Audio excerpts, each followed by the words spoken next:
तर पहलगाम हल्ल्यानंतर आज दिल्लीत सर्वपक्षीय बैठक होणार आहे। बैठकीला ठाकरेंच्या शिवसेनेचे खासदार उपस्थित राहणार नाहीत।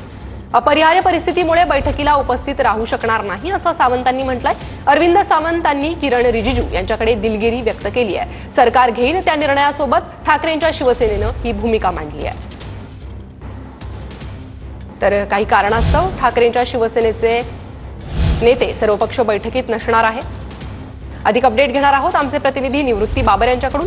निवृत्ती, काय अधिक अपडेट आहेत? प्रणिता, आपण पाहतोय की केंद्र सरकारच्या वतीने आज दिल्लीमध्ये सर्वपक्षीय बैठकीचं आयोजन करण्यात आलेलं आहे। सर्वच पक्षाच्या नेत्यांना जे आहे ते आमंत्रण देण्यात आलेलं आहे। यामध्ये ठाकरे गटाचा कोणीही प्रतिनिधी या बैठकीला उपस्थित राहणार नाही अशी माहिती जी आहे ते अरविंद सावंत यांनी केंद्रीय मंत्री किरण रिजिजू यांना दिलेली आहे। कारण की अरविंद सावंत स्वतः अभ्यास दौऱ्यासाठी परदेशी आहेत, त्यामुळे या बैठकीला आमचा कोणीही प्रतिनिधी उपस्थित राहणार नाही।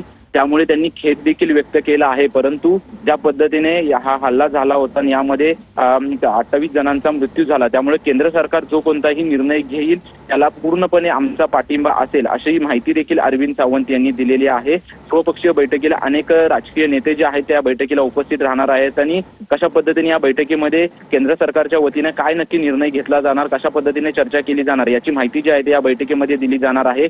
सकाळी आपण पाहिलं तर संजय राऊत यांनी देखील प्रतिक्रिया देत असताना सांगितलं की जो निर्णय केंद्र सरकार घेईल तो त्या निर्णयाला आमचा पूर्णपणे पाठिंबा असेल आणि याबद्दल त्यांना बैठकीला कोण उपस्थित राहणार याबद्दल जेव्हा त्यांना माहिती विचारली त्यावेळेस त्यांनी स्वतःहून सांगितलं होतं की अरविंद सावंत हे स्वतः बाहेर आहेत, परंतु कोणीही त्यांचा प्रतिनिधी या बैठकीला उपस्थित राहणार नाही। परंतु केंद्र सरकार जो निर्णय घेणार आहे त्या निर्णयाला आमचा पूर्णपणे पाठिंबा असेल अशी माहिती जी आहे ती अरविंद सावंत यांनी दिलेली आहे। सनिता, नक्कीच निवृत्ती, धन्यवाद या सविस्तर माहितीसाठी।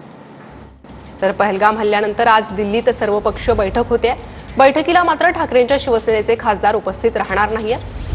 तर अपरिहार्य परिस्थितीमुळे बैठकीला उपस्थित राहू शकणार नाही असं सावंतांनी सांगितलंय। राष्ट्रीय सुरक्षेसाठी सरकार ज्या भूमिका किंवा जे निर्णय घेईल, राष्ट्रावर संकट असताना त्या निर्णयाच्या पाठीशी ठामपणे उभं राहून हा देश संकटकाळी एक आहे हे दाखवणं गरजेचं असतं। त्याच्यामुळे जी सरकार भूमिका घेईल किंवा निर्णय घेईल त्या संकट काळामध्ये त्याच्या पाठीशी आम्ही सगळे विरोधी पक्ष हे ठामपणे उभे आहोत।